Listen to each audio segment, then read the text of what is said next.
For 27 years, I gave everything to the company: late nights, missed family moments, and billions in contracts safeguarded. But just 12 days before I was set to receive my $4 million pension, the CEO looked me in the eye and called me a useless old lady. That insult wasn't just personal. It was the spark that revealed the depth of greed and betrayal inside that company I helped build. What happened next shocked everyone. From boardroom whispers to headlines that spread like wildfire, the empire that once looked untouchable began to crack piece by piece.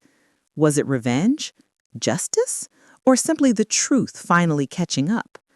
Stay until the end. You'll see how quickly arrogance can turn into collapse, and why silence sometimes speaks louder than the loudest words.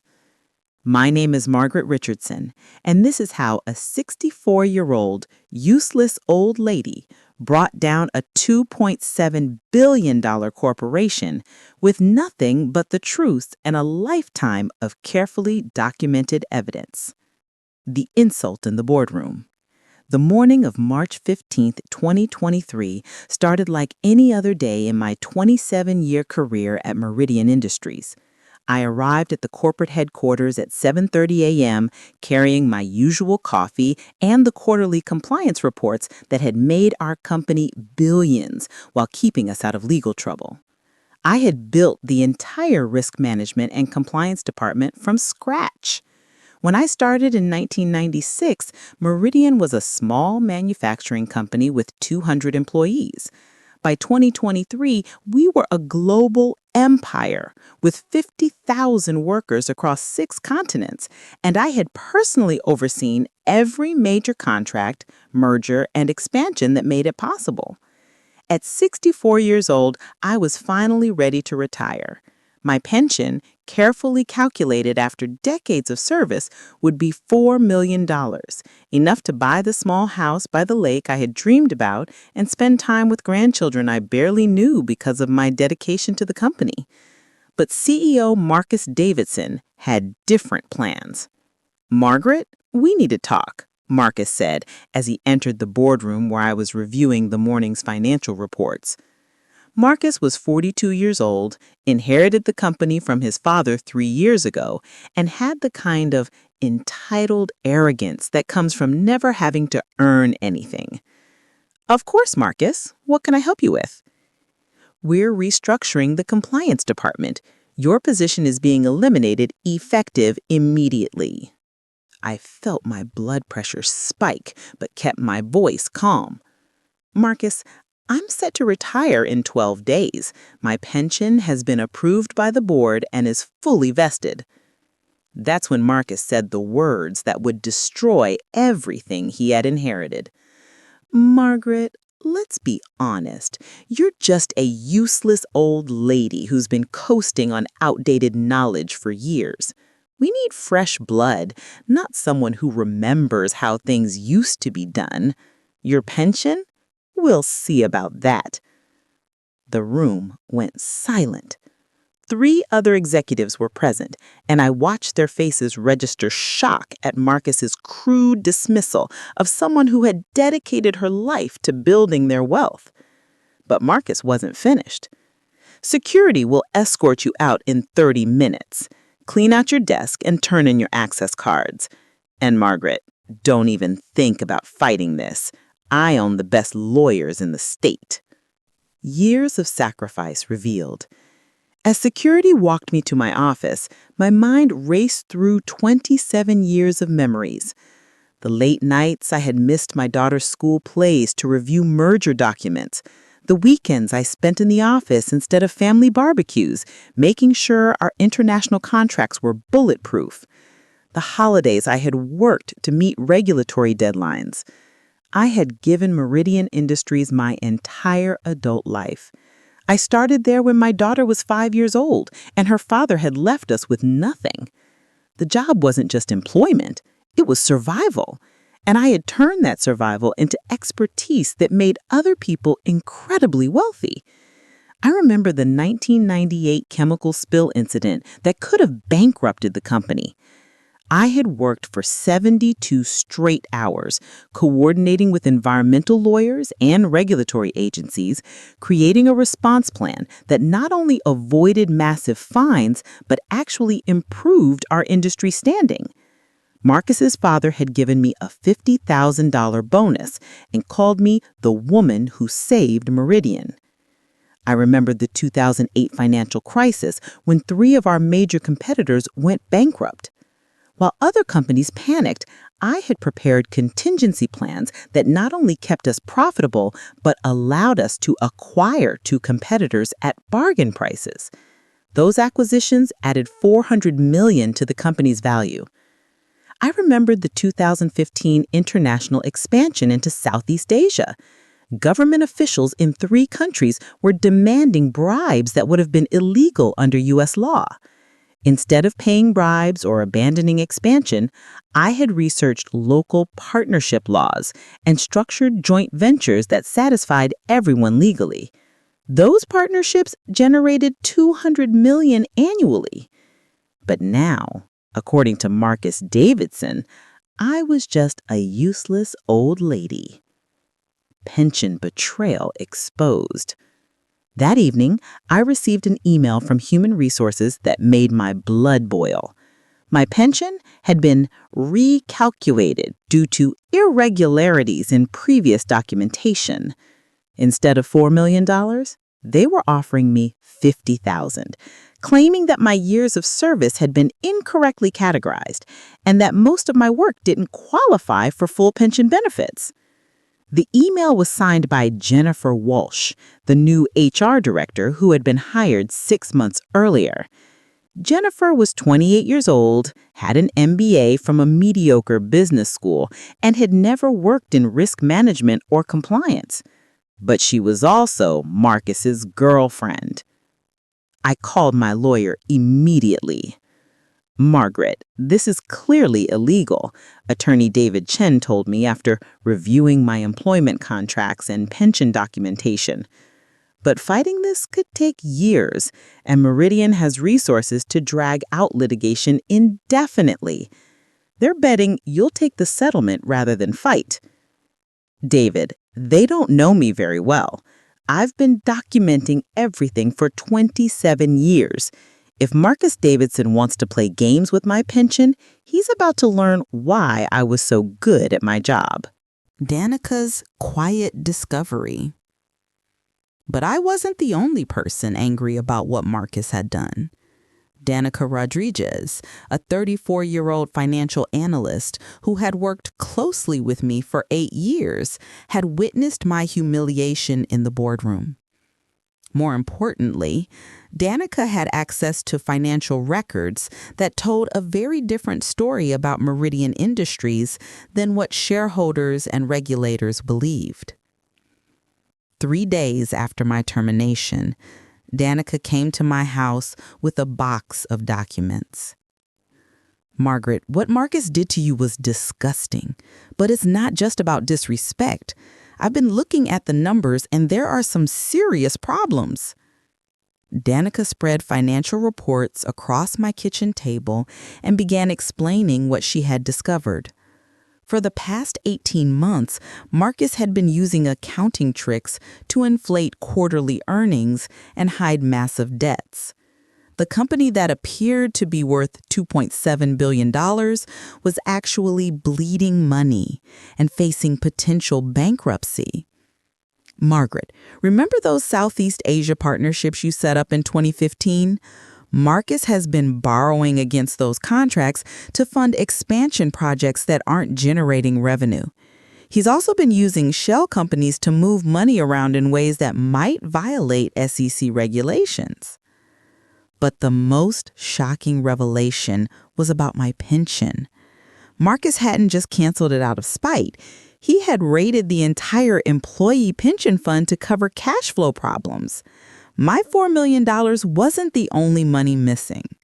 The pensions of 3,000 current and former employees were at risk. "Danica, are you absolutely certain about this?" Margaret, I've triple-checked everything. Marcus has been cooking the books for over a year, and he's been using pension fund money to hide the company's real financial condition. If this gets out, it's not just about your retirement, it's federal fraud. The first contract collapse. Armed with Danica's financial analysis, I began making phone calls to contacts I had built over nearly 30 decades in the industry. If Marcus Davidson thought he could steal from employees while lying to investors, he was about to learn that some relationships can't be bought or intimidated.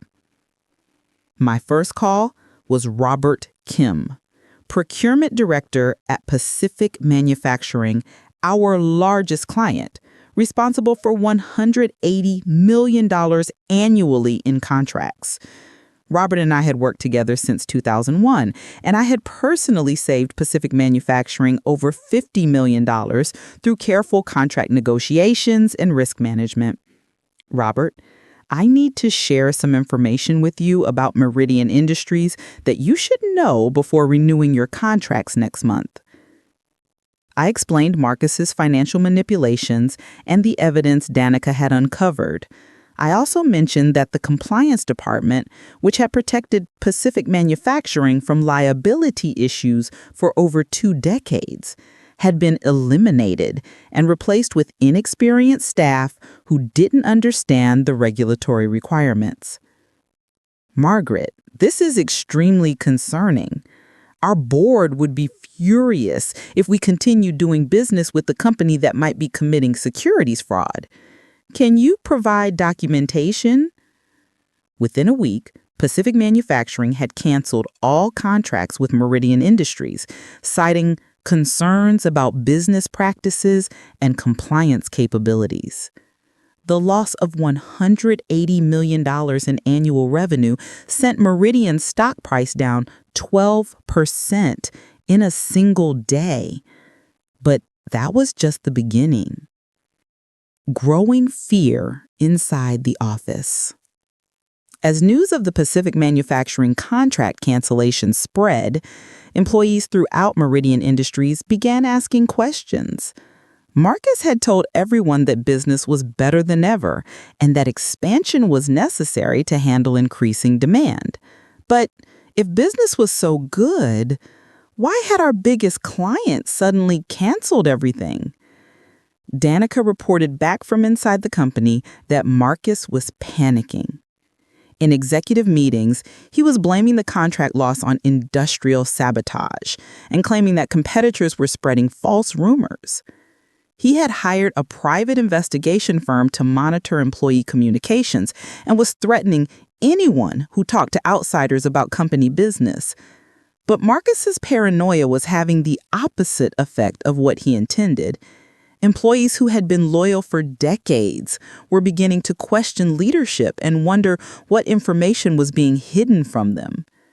The breaking point came when Marcus announced mandatory loyalty meetings, where employees would be required to sign new confidentiality agreements that prevented them from discussing company business with anyone, including their own attorneys and spouses.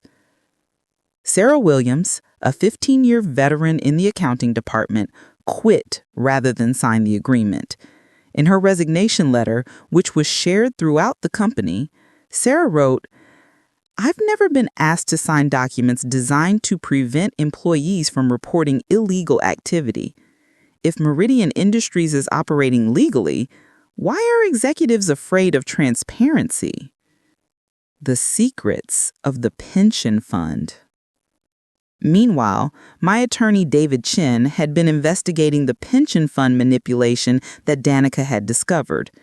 What he found was even worse than we had initially suspected. Marcus hadn't just borrowed against pension funds, he had been systematically transferring money to personal accounts and shell companies controlled by his family and friends. Over $200 million in employee retirement savings had been diverted to fund Marcus's lifestyle and bad business decisions. The scheme was sophisticated, but not foolproof. Marcus had created a complex network of offshore accounts and investment vehicles that made the money difficult to trace, but federal investigators had tools and expertise that could unravel even elaborate financial crimes. David filed complaints with the Department of Labor, the Securities and Exchange Commission, and the FBI's White-Collar Crime Division. But investigations by federal agencies can take months or years, and employees needed their pensions protected immediately. That's when I decided to accelerate the process by sharing information with someone who could move faster than government bureaucrats: investigative journalists. Boardroom tensions rise. Back at Meridian Industries, Marcus was discovering that running a company requires more than inheriting it from your father. The board of directors, which had been largely symbolic during his father's leadership, was asking increasingly difficult questions about financial performance, client relationships, and operational decisions. Board member Elizabeth Harper, who had known me since the company's early days, was particularly vocal about concerns. Margaret Richardson was the backbone of our compliance operations for nearly 3 decades. Her sudden termination, combined with the loss of major contracts, suggests serious problems with leadership judgment. Marcus's response was typical of his arrogance. "Elizabeth, with respect, you don't understand modern business practices. Margaret was a relic from a different era. We need agile, innovative thinking, not someone who's afraid of calculated risks." But calculated risks weren't what Marcus was taking. Board members were beginning to see financial reports that didn't match the optimistic projections Marcus had been providing. Revenue was down, debt was increasing, and employee morale was at historic lows. The tension in board meetings became so intense that 3 independent directors demanded an external audit of company finances.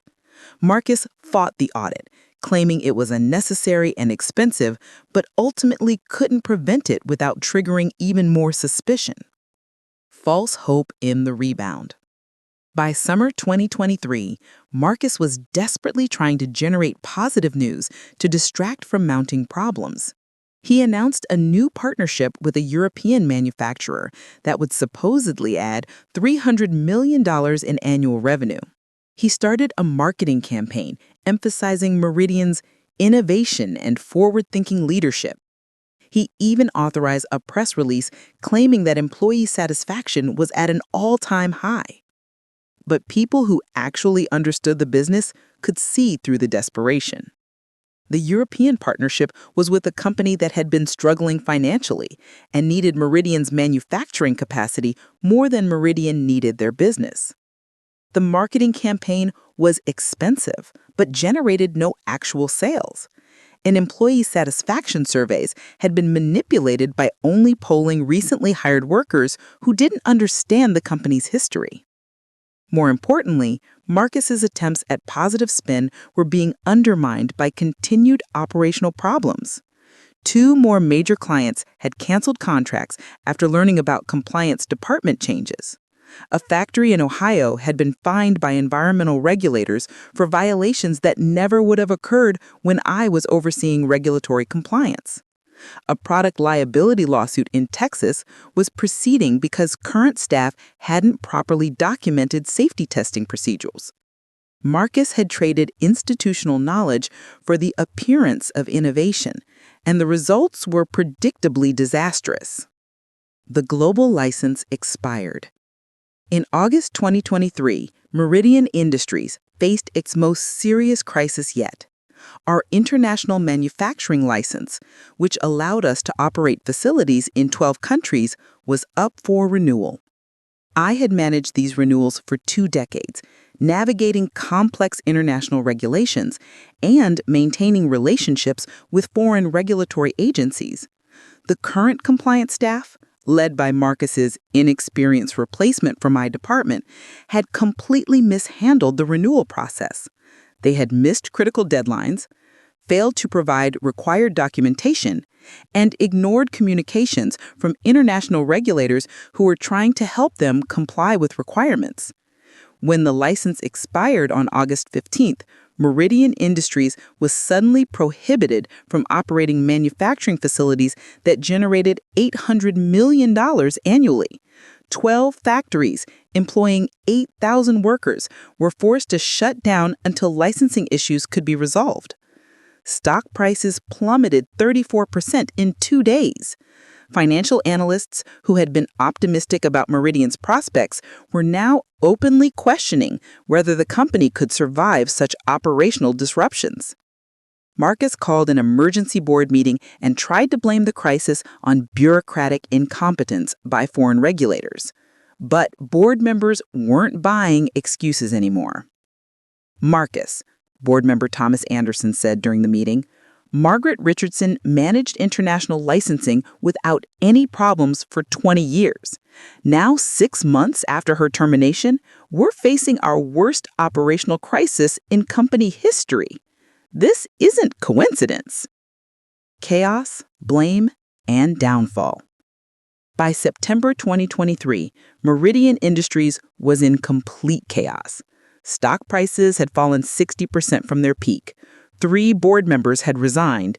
Employee lawsuits over pension fund theft were multiplying. Federal investigators were seizing financial records. International regulators were considering permanent bans on company operations. Marcus's response was to blame everyone except himself. In a disastrous interview with the Wall Street Journal, he claimed that disgruntled former employees were sabotaging the company through coordinated industrial espionage. He suggested that competitors were bribing regulators and that the financial problems were temporary results of market manipulation. But Marcus's conspiracy theories only made everything worse. The interview was widely mocked by business analysts who pointed out that Marcus was blaming his own operational failures on external enemies. Current employees were humiliated by their CEO's public paranoia. Investors were horrified that leadership was so disconnected from reality. The final blow came when the Wall Street Journal published a follow-up article detailing Marcus's personal use of company funds. Private jets for family vacations, a $2 million renovation of his personal residence charged to corporate accounts, payments to his girlfriend Jennifer Walsh that were far above market rates for her HR position. The article included a quote from me that summarized everything perfectly. Marcus Davidson inherited a successful company built by people who understood that business success comes from competence, integrity, and respect for employees. He destroyed it through arrogance, greed, and the mistaken belief that wealth is the same as wisdom. Final closure and quiet strength. On October 12, 2023, exactly 7 months after Marcus Davidson called me a useless old lady, the board of directors voted unanimously to remove him as CEO and begin bankruptcy proceedings for Meridian Industries. Federal prosecutors had filed criminal charges for securities fraud, pension theft, and tax evasion. Marcus was facing up to 25 years in federal prison and was forced to sell his personal assets to pay legal fees and partial restitution to defrauded employees.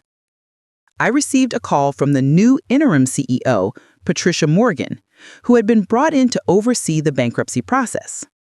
Margaret, the board would like to offer you a consulting position to help us salvage what is possible and protect employee interests during the liquidation. Margaret, I appreciate the offer, but I'm finally ready for that retirement Marcus tried to steal from me. The Justice Department has recovered most of the pension funds, and I have my lawyer David working to ensure every employee gets what they are owed. The bankruptcy proceedings took 18 months, but ultimately most employees recovered their full pensions and benefits. Marcus Davidson was sentenced to 18 years in federal prison and ordered to pay $400 million in restitution. I did get my house by the lake, but more importantly, I proved that experience, integrity, and institutional knowledge matter more than arrogance and inherited wealth. Marcus learned too late that calling someone a useless old lady can be the most expensive mistake of your life. The Meridian Industries collapse became a case study in business schools about the importance of respecting experienced employees and the dangers of prioritizing short-term appearance over long-term stability. And me? I'm just a 65-year-old grandmother who refuses to let anyone steal what I earned through 27 years of dedicated work. Some battles are worth fighting, especially when you have the truth on your side.